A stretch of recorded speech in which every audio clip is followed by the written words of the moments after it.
We have Marilyn Manson not being a stranger to being canceled, but will it stick this time? That is the question. Plus, Will Ramos is confirming a sentiment that we have been talking about on this channel a fair bit since we started talking about Lorna Shore. And vintage tour news for anyone who is a fan of late 90s, early 2000s music. We're going to get to all of that plus quite a bit more in this week's music section. So, welcome, nerds, to this week's edition of the Music News. This is just a section, one section of six, count them, six other sections that we do over on the main channel in a show I like to call Week in Nerddom, where we talk about all of the nerdy things. You can find a link to that show down in the description or at the end of this video. Now let's talk about new music, touring information, and other generally interesting things to do with the music news. You thought I was going to say generally nerdy, didn't you? We start things off in each section with follow-ups and corrections. The follow-ups this week have to do with Marilyn Manson. So he hasn't done something new necessarily. This is a continuation from previously when we were talking about Manson going on tour with Five Finger Death Punch. And I believe the opener is Slaughter to Prevail, which is a crazy bill.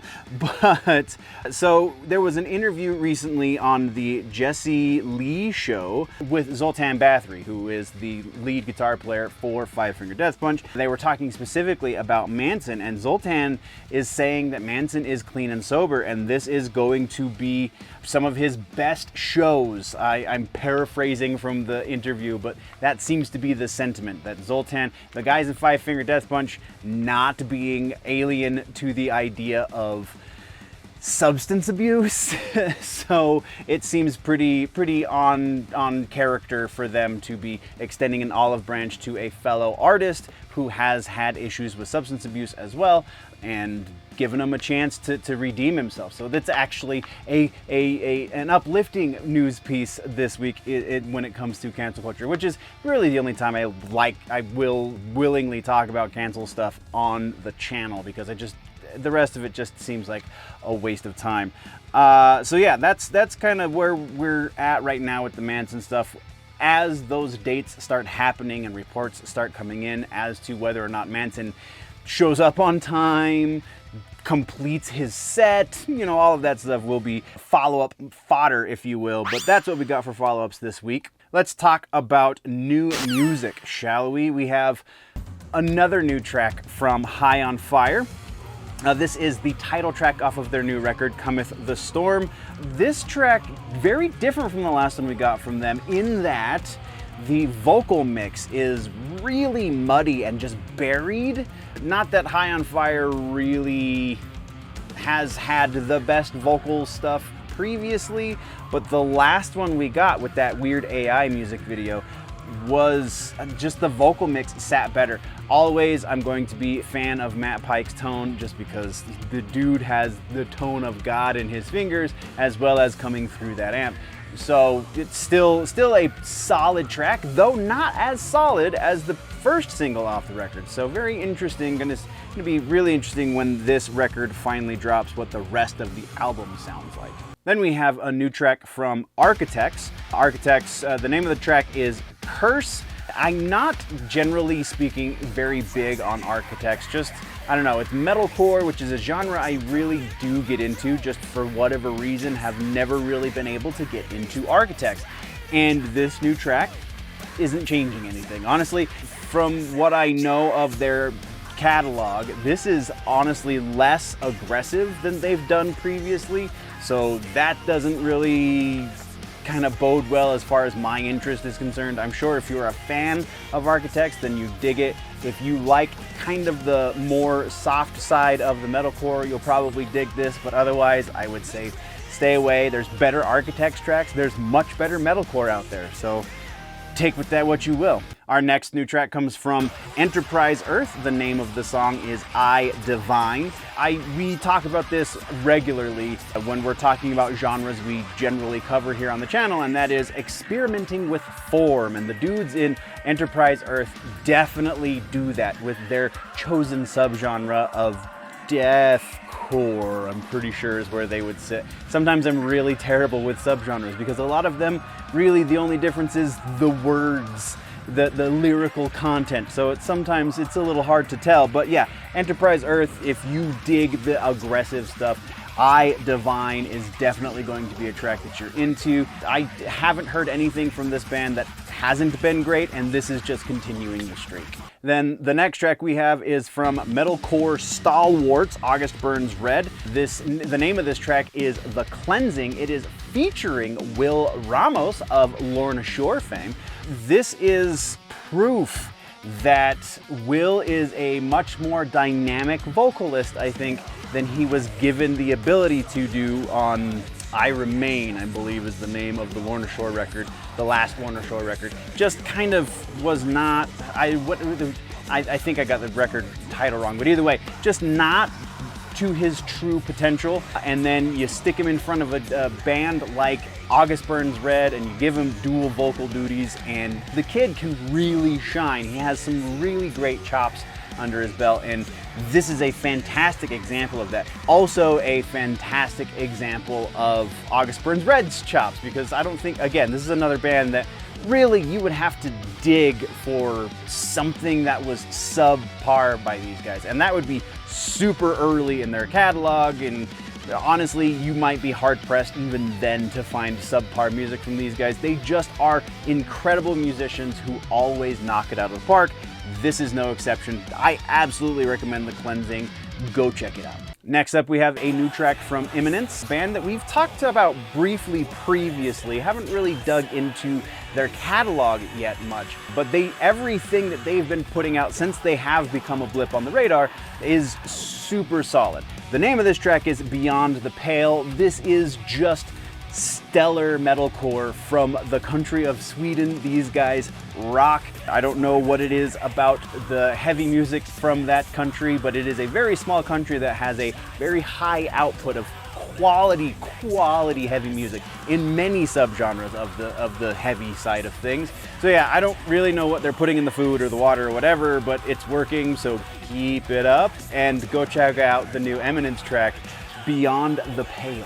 And speaking of small places that put out high quantity and quality of music, we're talking next about a Georgia band called Doth. Doth have been around for some time. They just put out a new track called Ascension.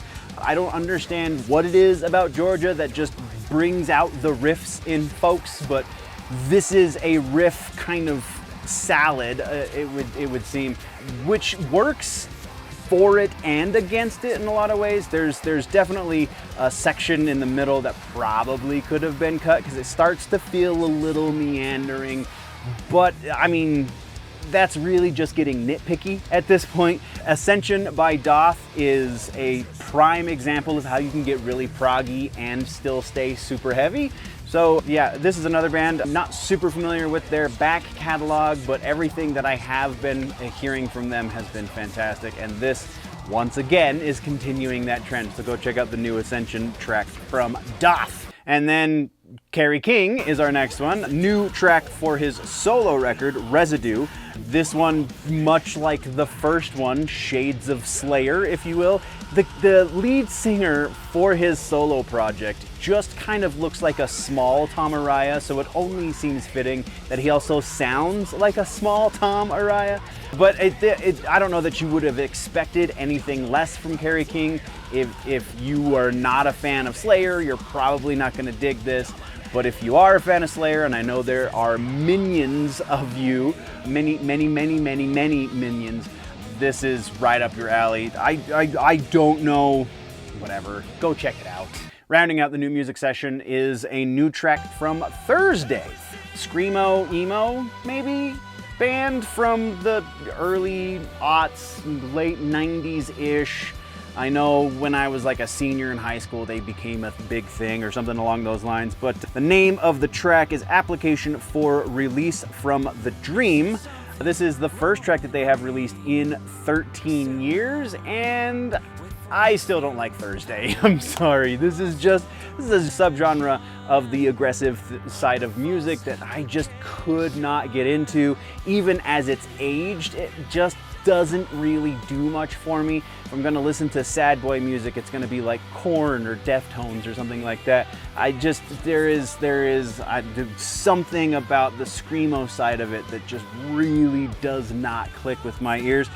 And this isn't helping anything. So if you don't already like Thursday and the music they produce, you're not gonna change your mind with this, so stay away. That puts us into tours and festivals. Kind of not a whole lot has been announced over the course of the last 2 weeks, 3 weeks, I think, since we've done a proper pre-recorded episode, which I find very odd. But I did find some stuff kind of scraping around a little bit, and there's some interesting stuff going on. Deep Purple and Yes are going on tour together, which is, for anyone under the age of 30, those two bands probably don't mean a whole lot. Those two band names, I guess, probably don't mean a whole lot to you, but they really, really should, because those are two of the most influential bands when it comes to modern hard rock and metal music, probably ever. Not the most influential, because obviously that's Sabbath and that's Zepp and etc., etc., but I would definitely put Deep Purple and Yes very, very close to the same echelon as Sabbath and Zepp, because Deep Purple very much influenced Metallica, who is influenced Legion themselves, and then Yes is one of the premier like prog rock bands that started in the 70s. So they've been doing this for some time. No, I think they even started earlier than that. So this is a significant tour, because this kind of shows us how people in these more aggressive styles can age, and age well, and they're still doing their thing, and it's freaking amazing. So the dates for this begin August 14th, run through September 8th. No supporting acts were listed, but that's probably because it's Deep Purple and Yes, so they're probably each going to play for like 2 hours, I would venture. And I honestly would not be surprised to see them alternating spots night to night. Kind of like the Gojira, Mastodon, Will Ramos, Lorna Shore tour that happened last year. They are on equal footing, so it would make sense that they would take turns headlining. So yeah, tickets as always can be found if you follow the links down low. Next on the tours list, we have Powerman 5000. So if you are a fan of, I don't know if I would necessarily put Powerman in the nu metal bin per se. They're kind of more like a nu metal adjacent, like alt rock, industrial rock hybrid thing. But they're going on tour with Sponge, who are definitely just grunge. Tantric, which we'll talk about them in a second, and Clozure. I don't know who the hell Clozure is, but Tantric, if you maybe know the name but don't really know why, Tantric used to go by a different name called Days of the New. There's a whole big story about that I think we've touched on the channel before, but the lead vocalist and main songwriter for Days of the New, a cat named Travis Meeks, kind of pulled an Axl Rose and fired the entire band. So what they did was they stayed as a band, replaced Travis effectively, and called themselves Tantric. I honestly did not realize they were still doing the Nostalgia Circuit, but apparently they are still doing the Nostalgia Circuit, which is kind of, I don't know, that might be a little unfair to Powerman 5000, because they're actively still putting out new music. I think Sponge just put out a new record as well not that long ago. I don't think Tantric has done anything of note recently, though I could be wrong. If you're a Tantric fan, please correct me, because I'm kind of a fan myself. Those are very talented musicians.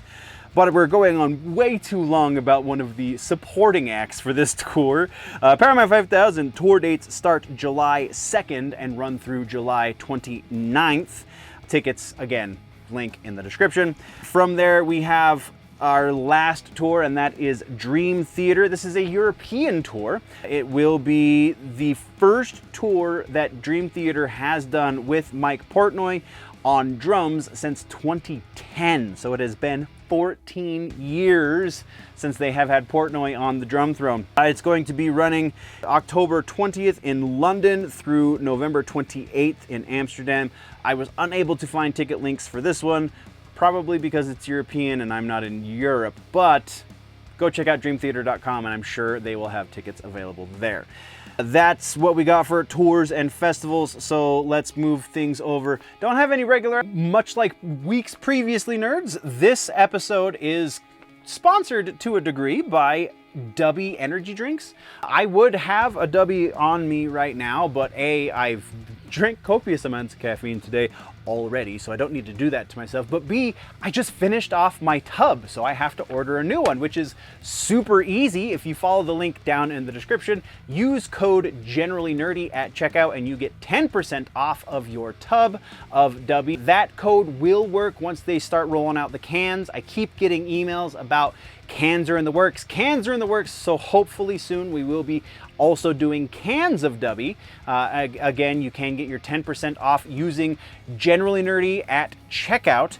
Thank you very much to Dubby for partnering with the channel as well as sponsoring the videos when they do. So that's what we got for the sponsor ad. Let's get back to the news. Press news this week, we only have suggestions, and this is a very unique music suggestion. So our music suggestion is a new band called Throne. Not like I sit on a throne, but like I throne a ball. So THROWN, these guys, it's a new hardcore band, newish hardcore band.